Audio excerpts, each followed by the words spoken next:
Hello all, welcome back to my channel Arya Chaitra vlogs. అందరూ ఎలా ఉన్నారు? బాగున్నారా? నేనైతే చాలా చాలా బాగున్నానండి. ఇవాళ మన వీడియో వచ్చేసి మార్నింగ్ టు ఈవినింగ్ నా రొటీన్ ఎలా ఉంటుంది, డే ఇన్ మై లైఫ్ ఎలా ఉంటుంది అనేది చూపించబోతున్నాను.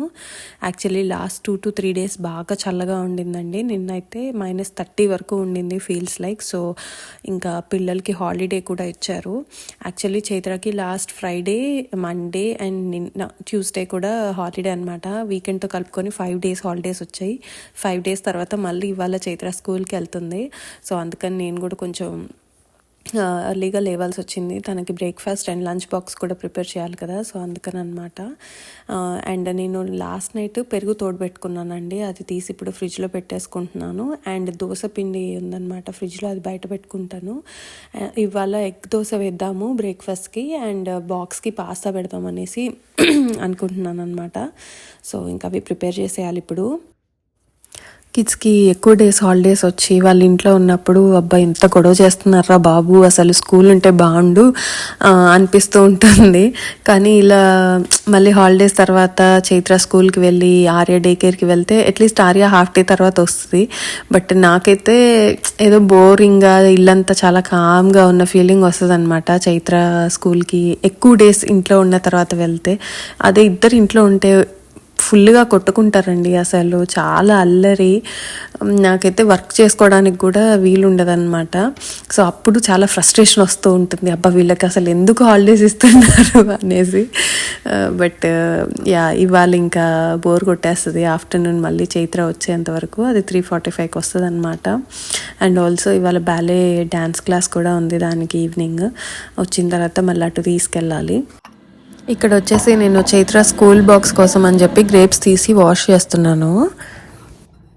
అండ్ ఇక్కడ నేను గ్రేప్స్ తీస్తుంటే చైత్ర హెల్ప్ చేస్తానని అడిగింది, తను కూడా చేస్తుందంట.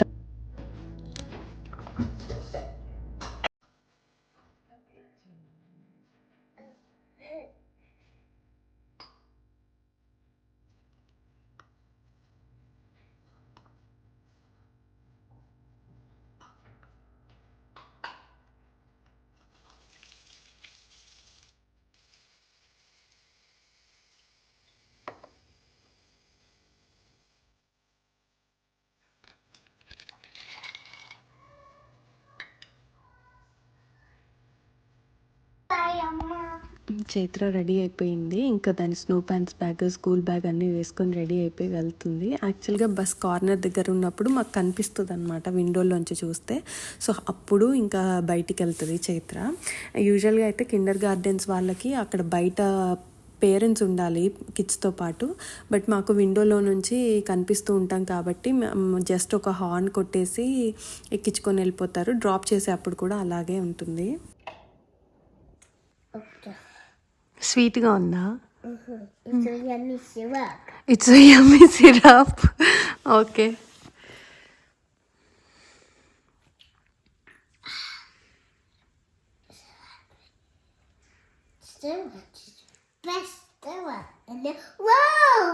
Syrup is the best ever in the world. Yeah. Super. ఆర్యాకి జలుబు ఉండిందండి లాస్ట్ 2 days నుంచి. లైట్గా ఫీవర్ ఉంటే దానికి టైల్నాల్ ఇచ్చాను అనమాట. సో అది చాలా ఎంజాయ్ చేస్తూ తాగుతుంది టైల్నాల్ సిరప్.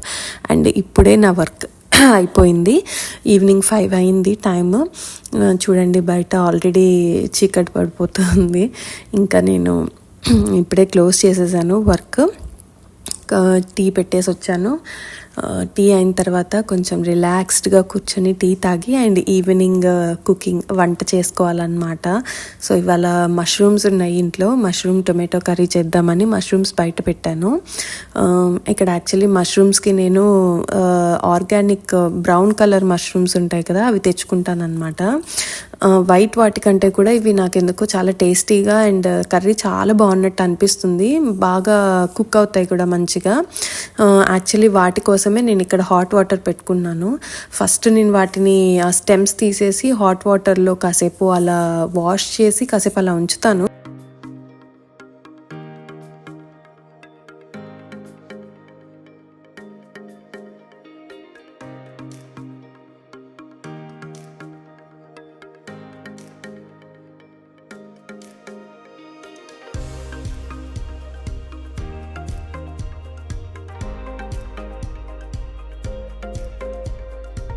సో ఇదిగో ఇక్కడ చూడండి, ఆ హాట్ వాటర్ కొంచెం వేడైన తర్వాత సాల్ట్ వేసేసి స్టవ్ బంద్ చేసేసి తీసుకొని ఇప్పుడు మష్రూమ్స్ యాడ్ చేసుకుంటాను. నేనైతే స్టెమ్స్ ఉంచానండి. యాక్చువల్గా స్టెమ్స్ ఉంచి కూడా చేసుకోవచ్చు, కాకపోతే ఏమవుతుందంటే అవి కొంచెం మష్రూమ్ అయినంత మెత్తగా అవ్వట్లేదు, అవి కొంచెం గట్టిగా ఉండిపోతున్నాయి అనమాట. సో పిల్లలకి నచ్చట్లేదు అవి, అసలుకే తినకుండా ఉండిపోతారని చెప్పేసి వాటి వరకు తీసి కుక్ చేస్తాను నేను ఎప్పుడు. సో ఇక్కడ మష్రూమ్స్ వాష్ చేసిన తర్వాత మంచిగా చాలా చిన్న చిన్న పీసెస్గా కట్ చేసుకుంటున్నాను. ఆ తర్వాత జస్ట్ నార్మల్ కర్రీ చేసినట్టే అండి. నేను పెద్దగా వేరే లైక్ అల్లం వెల్లుల్లి పేస్ట్ ఇవన్నీ కూడా ఏమీ యాడ్ చేయను. జస్ట్ లాస్ట్లో కర్రీ మొత్తం అయిపోయిన తర్వాత లైట్గా గరం మసాలా వేసుకుంటాను అంతే. ఇక్కడ జీలకర్ర ఆనియన్స్ వేసేసి అవి ఫ్రై అయిన తర్వాత మష్రూమ్స్ వేసి ఫ్రై చేసుకుంటాను.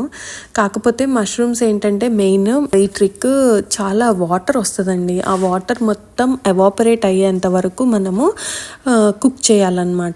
ఏమీ యాడ్ చేసుకోకుండా లైక్ సాల్ట్, పసుపు, కారం ఏమీ యాడ్ చేసుకోకుండా ఇలా మష్రూమ్స్ వేసేసి వాటిల్లో వచ్చిన వాటర్ మొత్తం ఎవాపరేట్ అయ్యేంత వరకు ఆగి ఆ తర్వాత సాల్ట్ యాడ్ చేసుకోవాలి.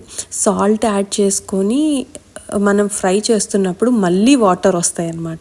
అప్పుడు కూడా సేమ్ థింగ్, లైక్ ఆ వాటర్ కూడా మొత్తం ఎవాపరేట్ అయ్యే వరకు ఆగి అప్పుడు పసుపు కానీ కారం కానీ ఇవన్నీ యాడ్ చేసేసుకొని, మీరు ఏది లైక్ గరం మసాలా లేదంటే ఇంకేదైనా మసాలా యాడ్ చేసుకోవాలనుకున్న వాళ్ళు అవన్నీ యాడ్ చేసుకోవచ్చు.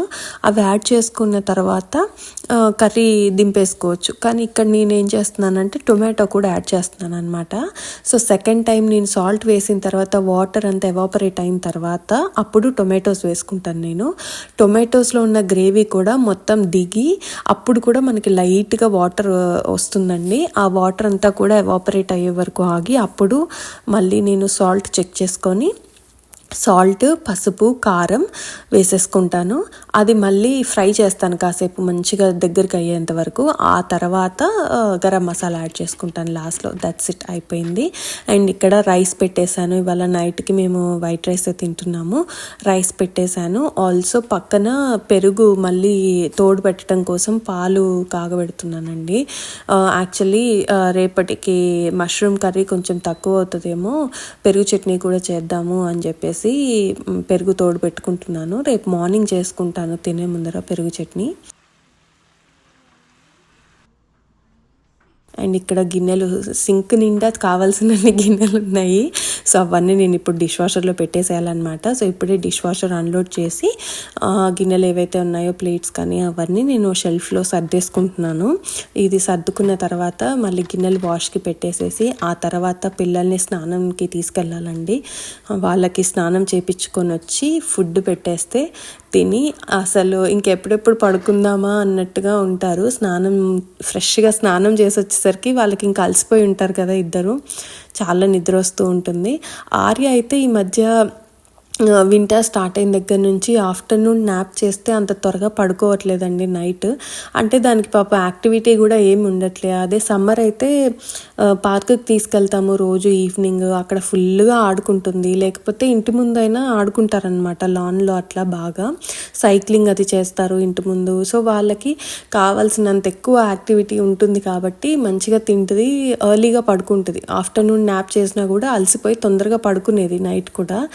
బట్ ఇప్పుడు దానికి బాడీకి ఎటువంటి యాక్టివిటీ లేక ఇంట్లోనే అటు ఇటు ఎంత ఇంట్లో ఆడుకున్నా ఎంత తిరిగినా బయట ఆడుకున్నట్టు ఉండదు కదా పిల్లలకి.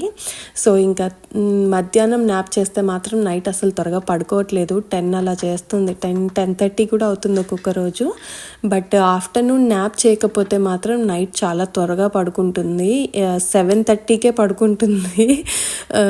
సో ఇట్ డిపెండ్స్ అనమాట. ఒక్కొక్క రోజు సరే నిద్రపుచ్చకుండా ఉంచుదాము, ఆఫ్టర్నూన్ నైట్ త్వరగా పడుకుంటుంది కదా అనేసి అలా వదిలేస్తే సోఫాలో తనే పడుకొని నిద్రపోతూ ఉంటుంది అనమాట లివింగ్ రూమ్లో నేను వర్క్ చేసుకుంటూ ఉంటే. సో అలా చూస్తే పాపం అనిపిస్తుంది. సో అందుకని తీసుకెళ్ళి పడుకోబెడుతున్నాను ఆఫ్టర్నూన్. కానీ నైట్ మాత్రం మాకు టాస్క్ అవుతుంది అనమాట దాన్ని పడుకోబెట్టడం. సో అలా అవుతుంది. ఇంకా ఇక్కడ కర్రీ దగ్గర పడిపోయిందండి. సో గరం మసాలా వేసేసుకున్నాను. ఇంకా ఒక 2 minutes అలా ఉంచేసి స్టవ్ ఆపేసుకుంటాను సిమ్లో పెట్టేసి ఉంచి. దట్స్ ఇట్, అంతే, మష్రూమ్ కర్రీ అయిపోయింది. బట్ చాలా హెల్దీ అండ్ చాలా టేస్టీగా ఉంటుంది. ఇదండి ఈ చలిలో నా డైలీ రొటీన్. ఇంకా ఈ వ్లాగ్కి ఇంతే. మళ్ళీ నెక్స్ట్ వ్లాగ్లో కలుద్దాం. బాయ్.